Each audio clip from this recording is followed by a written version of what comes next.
Jay here from Stretford, Paddock. This is the Paper Talk. As you can see, I'm not at Old Trafford as usual. I'm in the studio, which means it's live. So get involved in the comments, get involved in the chat. Hit that like button as well and let us know what you think about the latest news when it comes to Manchester United. Not much to talk about, really, is there? No, not much. As you may have seen from the title, from the thumbnail as well, Ollie stays. It looks like Ole Gunnar Solskjaer's job is safe for now. Now, I'll get into the reasons why we're saying that, because obviously yesterday, loads of speculation. They looked like Ole Gunnar Solskjaer was going to be given the sack, was going to be moved on from Manchester United following the defeat to Liverpool. Lots of speculation about who his successor could be, about the fact that there was these meetings going on with Ed Woodward, with Richard Arnold, with Joel Glazer. Apparently, they were all going to have a meeting, or some of them were going to have a meeting and discuss Ollie's future. There was also a lack of a statement or comment from the club following the Liverpool defeat. Usually you would get something or some stories, some sort of leaks, if you will, that the club were backing him, the club were behind him, that his job was safe. There was none of that, which makes you think, okay, if we're not hearing that, then what's going down? Now, in the chat also, there's a link there to subscribe, so make sure you're hitting that subscribe button as well. Now, today, sort of early this morning, there's been a couple of stories that show that there could be some support for Ole Gunnar Solskjaer, and for now his job could be safe, because yesterday the momentum was gathering behind Antonio Conte. A lot of people speculating that he was being lined up.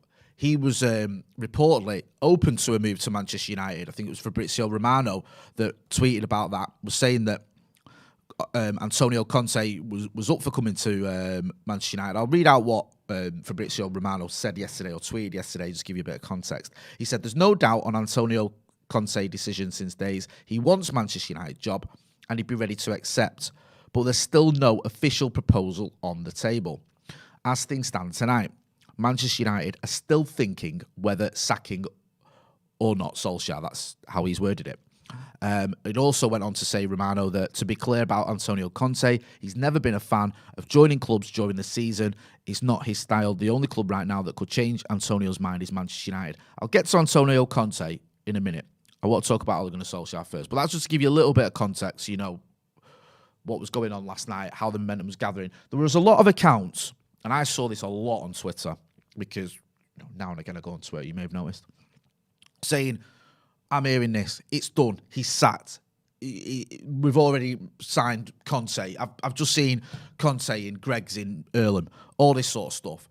And yet when you scratch beneath the surface on a lot of these accounts, there was nothing concrete. Some of these accounts had like 300 followers and were getting retweeted off bigger accounts saying, look at this, look, this is, you know, some accounts did have a lot of followers, some accounts had the odd blue tick on them, but there wasn't anyone who I would consider very reliable saying Solskjaer was gone. There was some saying it was being considered, like Romano, but very few, if any, major accounts were saying it's done, he's gone, it's over, whatever. Now, this morning, Laurie Whitwell, who is a reliable person, a reliable journalist, he's been on the channel, we're going to get him on again. He's written an article in The Athletic saying that Solskjaer's been told he's safe for now, but Manchester United's squad is confused and divided. Now, he was saying, he's gone on to write an article in The Athletic where he's spoken about a lot of things, and he said that yesterday there was a flurry of debate over Solskjaer's future. Joel Glazer took a video meeting with Ed Woodward and Richard Arnold, and he says that United insist that this is sort of normal. It's thought that because of what's gone on, there's a lot of people hurting over the performance, and there's a lot of decisions that need to be made. The main one being whether Ole Gunnar Solskjaer is going to keep his job or not. Now, it looks like Ole Gunnar Solskjaer is going to keep his job and is preparing for the Spurs game. Obviously, United have got Spurs this weekend.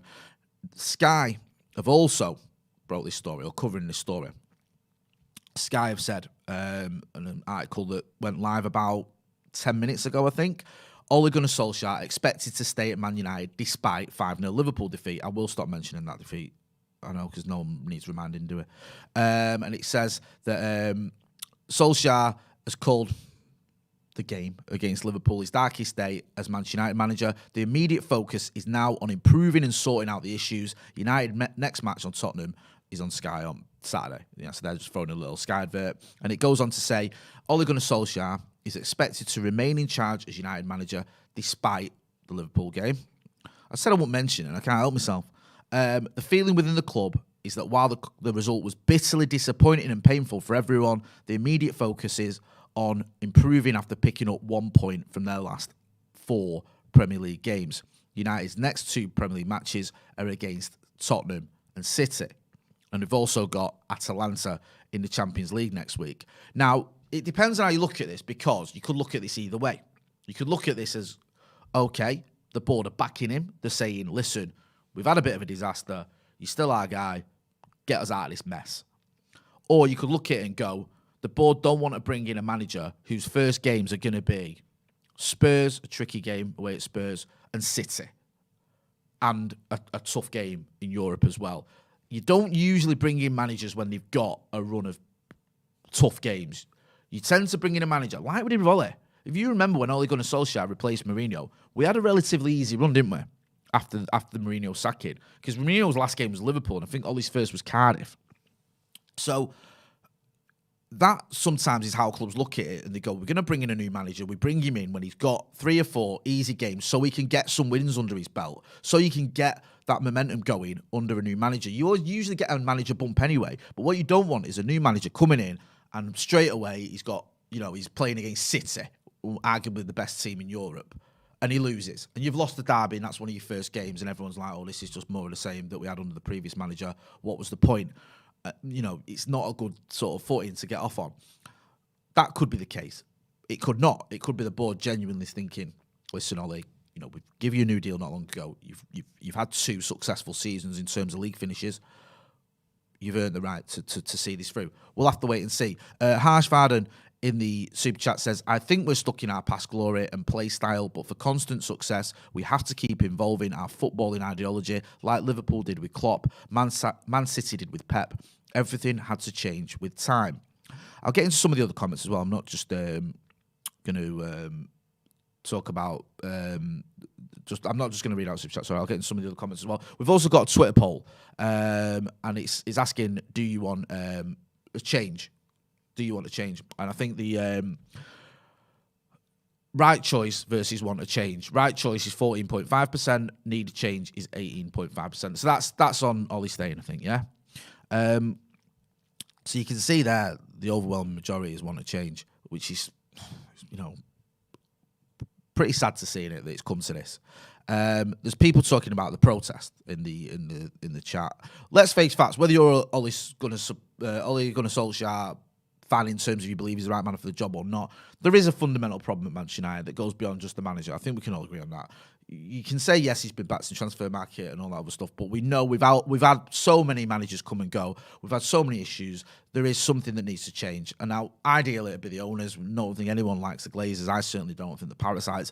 But if they are going to stay, and it looks at the moment like they are, I think we spoke to a financial expert, Kim Maguire, not long ago, who said that it doesn't look like they're going to be selling up anytime soon. We need to have a proper structure in place when it comes to just how we run our football club and our football team, because it does seem so sort of erratic. Jonas Lovic, says, Ole Gunnar Solskjaer deserve more respect. Yeah, I mean, he does deserve respect. Regardless of whether you think he's right man for the job, he does deserve respect. Shamnoaz Ahmed says, 6 years since 2013. Well, it's actually 8 years. It was so painful to watch United. Ole comes in and we all believed. I still believe in him and think he can turn this around. Fire emojis, Ole in, he says. James John says, are we signing a defence coach to teach basics? That's another school of thought. Does he need more help? Do you bring in a different coach to help him? I always think that's a bit of an issue, that when you bring in another coach. I think that's basically saying to the players, this manager is out of his depth. I think even though you're not getting rid of the manager, you are almost undermining him a little bit because you're bringing in someone to help him. The manager and the coaching staff should be able to coach these players. They've been doing it now for 2 and a bit years. They shouldn't need someone else to come in and do that for them or help them with it. Now, I'm not saying it's a bad thing getting help. It never is a bad thing, but I just think it can cause problems because players can be looking around going, this guy, he's had to bring in someone to teach us how to defend. What does that say about us and what does that say about him? Just on that front, going back to the Laurie Whitwell piece, he spoke about some of the players being a little bit concerned, a little bit questioning, perhaps, of what's going on at United. And he mentions this, and I think you've probably seen the clip doing the rounds against the Scousers. I try not to mention that game, but it's impossible. Cristiano Ronaldo making frantic hand gestures as if he's mimicking the runs. You see him like that, it looked like he was directing traffic or raving in the 90s. He's like that. Showing it, because that's how it was, you all saw the game, I was at the game myself, and the players just looked like they didn't know what they were doing. And it just looked very sort of incoherent, uncohesive, however you want to term it.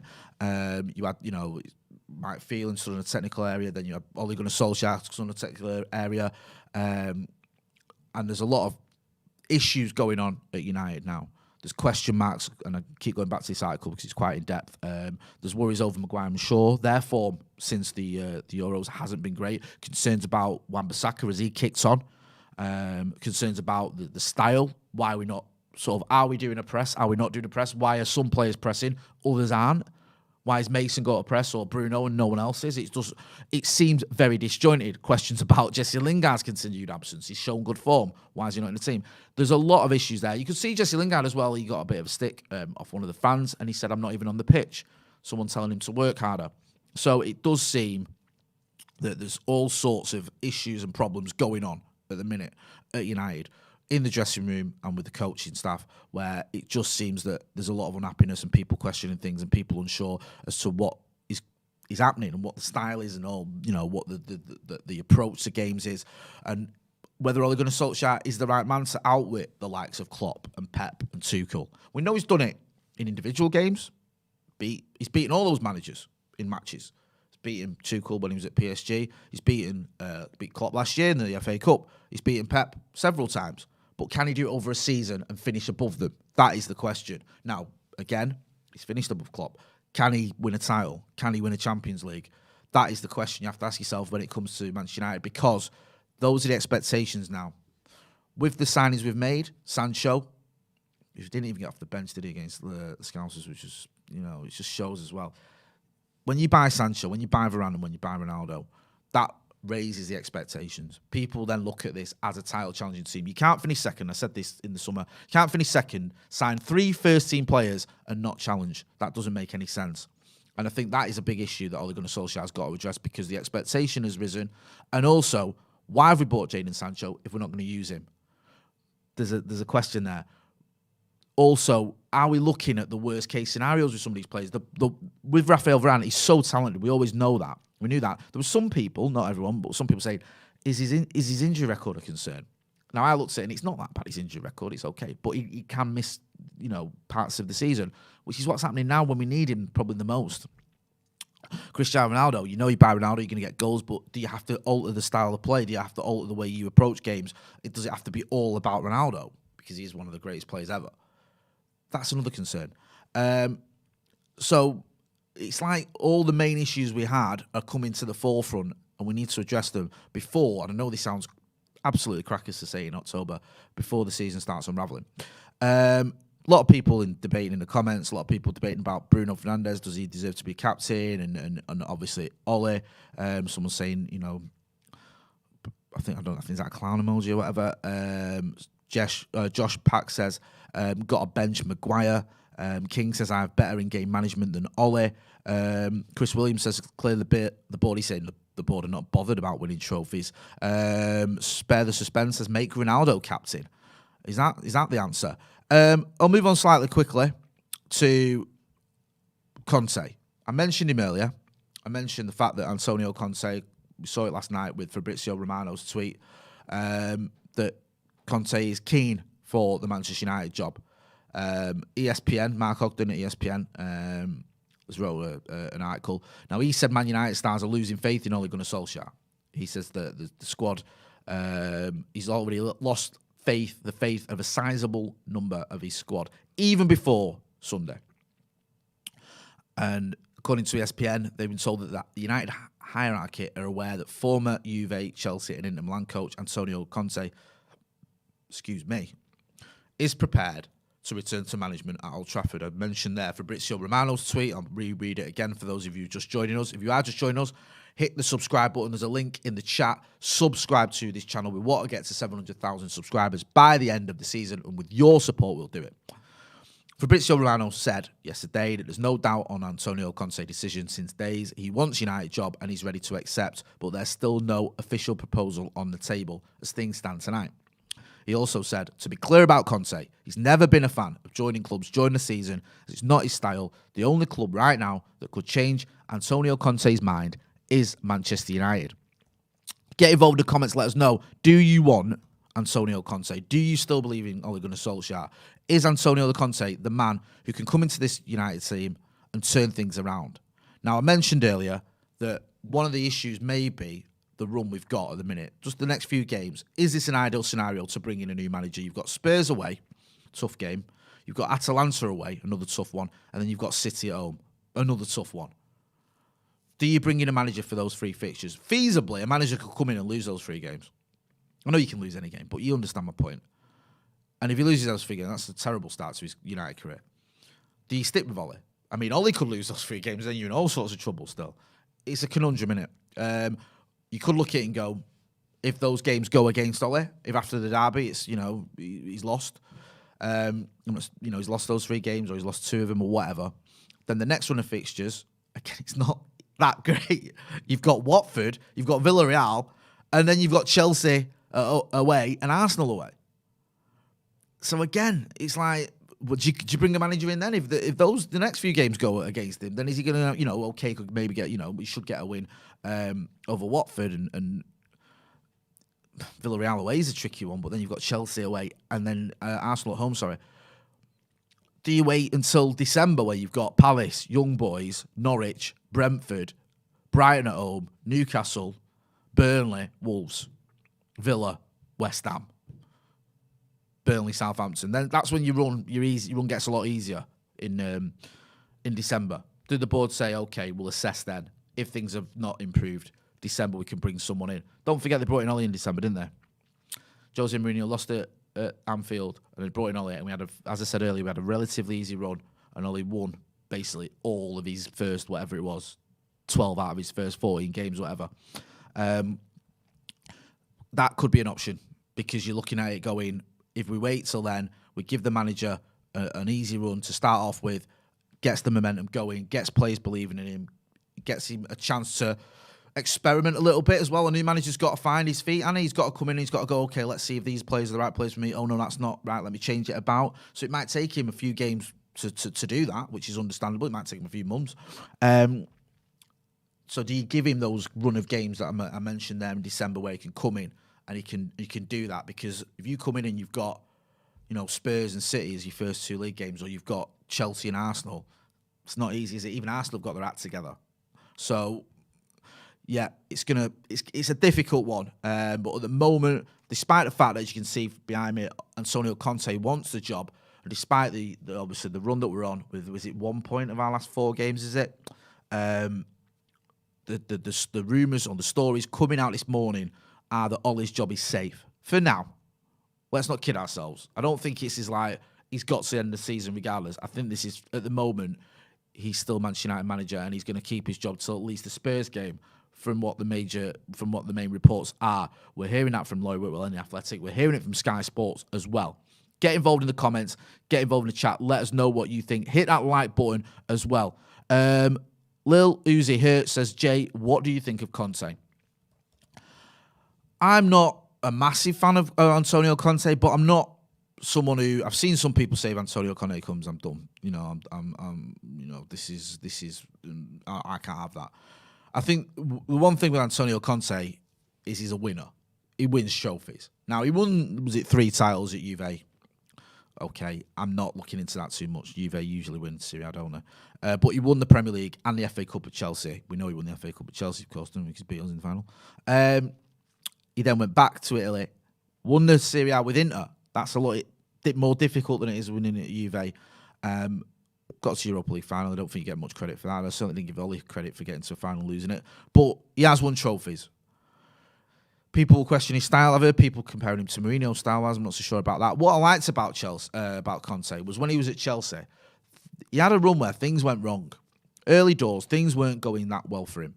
and he made a change. He changed it to, I think it was almost like a 3-4-3, but it could be 5 at the back, couldn't it, if we're being honest.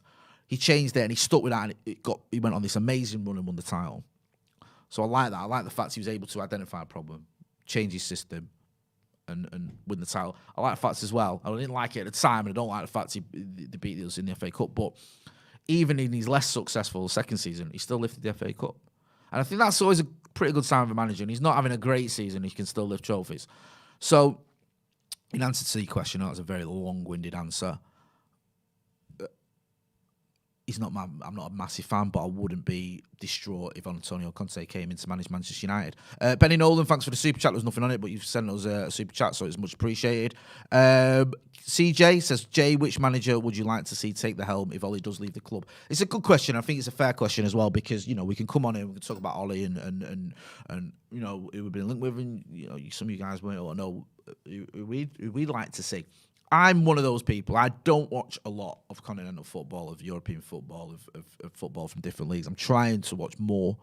The main candidates I've seen are Ten Hag from Ajax. Done well at Ajax.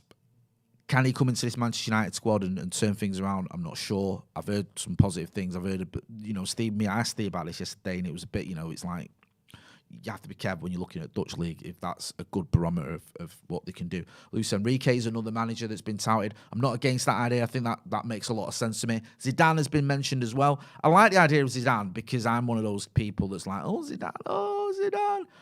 But has he got the ability? I know this sounds crazy because of the trophies he's won, but can he get into this team and get us challenging in the Premier League with the defence we've got and the issues we've got at the minute? Now, we've got some good defenders. We have. Let's not kid ourselves just because of the recent results. These are top-quality defenders. They're just not, they're in bad form. Is he the man to sort that out? Possibly. So, in answer to your question, I think if the name's being mentioned, Zidane will be the glamour one. It'd be the exciting one. It'd be the one that gets me like, oh, we've got Zidane. This is amazing. We've got Ronaldo. We've got Zidane. We've got Bruno. We've got Marcus Rashford. We've got Mason Greenwood. But more pragmatically, maybe Luis Enrique. Maybe that's the one that would be, the most option. Although, like I said earlier, if Conte came in, I wouldn't be super excited, but I wouldn't be devastated by that because he's a successful manager. I think whoever comes in, if we do get rid of Ollie, whoever comes in, we need someone who can handle these egos as well. Someone who's used to handling big players. Because now we've got a situation, you've got Paul Pogba, you've got Cristiano Ronaldo, you've got Bruno Fernandes, you've got, even I dare say, the likes of Rafael Varane, of Marcus Rashford. These aren't players that when you say ego, I don't mean that they think they're the big I am, but the big players who expect to win trophies, and they're going to expect game time as well. So he's going to have to be able to handle that. He really is. Just looking as well at the odds. If anyone cares, if you're a betting man or a betting woman or a betting person. Antonio Conte, I use this not to go and encourage anyone to bet, I'm not saying that. My point is you can usually see, sometimes the bookies have a good handle on what's likely to happen or what's looking more likely. At the moment, Antonio Conte is 11-8 on, or 8-11. Erik Ten Hag, the Ajax manager I mentioned, is 11-1. Brendan Rodgers, 6-1. Zidane, 9-1. Pochettino, 11-1. Graham Potter, 14-1. I like Potter. I like his football. I don't know if he comes in and he can handle these players or if these players respond to him. I might be wrong, but I don't know. Cristiano Ronaldo, 19-1. Really? I don't see that happening. Ralph Rangnick, 20-1. Lucien Favre, 20-1. Nagelsmann, 20-1. Allegri, 20-1. Jardim, 25-1. Some of these managers, you ain't going to get them. Do you know what I mean? Like, they're not. It's not just not going to happen, is it? Like, we can want them, but are we going to get Nagelsmann? Are we really? Is he going to leave Bayern Munich to come to Manchester United? No. So you have to take that into account. Also, there's the thing with like Brendan Rodgers, good manager. Has he got what it takes to challenge at the very top, to outwit the likes of Tuchel and Klopp and Guardiola, to get us challenging for titles? I mean, he's never won a title, has he? He got very close, and if it wasn't for Steven Gerrard slipping, he probably would have done it in 2014. But can he do it now with this Manchester United team? Would you feel confident as a United fan, with him at the helm, of being able to overtake those teams? Maybe you would. I'm not so sure. Lots of people saying Zidane. Sarav Regmi says, no, not sorry, I read the wrong one then. Narakorn Fu says Zidane.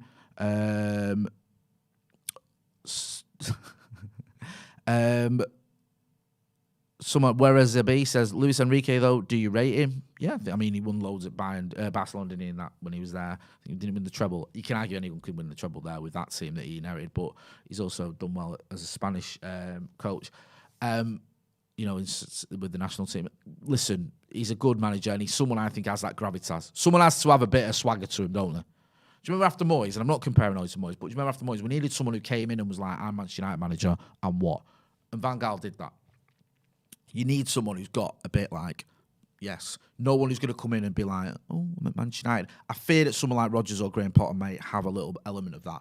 I know Brendan Rodgers has obviously managed Celtic and he's managed Liverpool, big teams, not as big as Manchester United. But can he come in and stamp his authority, get that respect from the players, you know, say it with his chest out and all that sort of jazz? Maybe. Someone else, yeah, a couple of people saying Joachim Low, not a big fan. Not a big fan, and it's not just because he sniffs his fingers after putting his hands down his pants. It's because I just don't think you can look at someone who's just made his name basically from international football, from the German national side, and say, right, he comes into Manchester United now and turns this around. I'm not sure he's got that club experience we need. I know I said about Luis Enrique and what he's done in the national team, but he's always done it at a club level, you know, to sort of prove himself. I'm going to wrap it up there. Thanks for everyone who's got involved in the comments, involved in the chat. Don't forget to hit subscribe. If you're not doing as well, give us a subscribe. Hit the like button as well before we go. Hit that like button. 216 likes. Come on, people. We will back later on. I've got a great interview coming up with Daniel Taylor from The Athletic and The Guardian, one of my favourite journalists. We're going to be chatting to him. Me and Ronaldo Brown will be chatting to him. We'll have loads of good stuff coming up later on tonight. I'm doing a split shift today, so I'll be back tonight if you're not getting sick of me, with Joe Smith as well. Me and him will be chatting about the latest news tonight, because this is an ongoing saga, story, however you want to say. We can expect more tonight, can't we? There may be some developments, so we'll be here late at night on a live stream, so you can join in with the chat. Around 9:30, we'll go live, and we'll have any updates just in case there's any news breaking, any further developments, whether that's Antonio Conte coming in, Ole Gunnar Solskjaer staying, whatever it may be. We'll keep you updated as well. I'll just get into one question there I saw. Lil Uzi Hurt says, Jay, what do you think of the coaching staff? I've always been happy with the coaching staff. I'm beginning to question it now, because you look at it and you think something's got to change. The manager, the coaching staff, something's not right at Manchester United, and it needs to change. Now, whether Ole Gunnar Solskjaer is the right man to do that remains to be seen. But at the moment, it looks like he's staying in his job. Don't forget to hit like, share, and subscribe. Thanks for watching.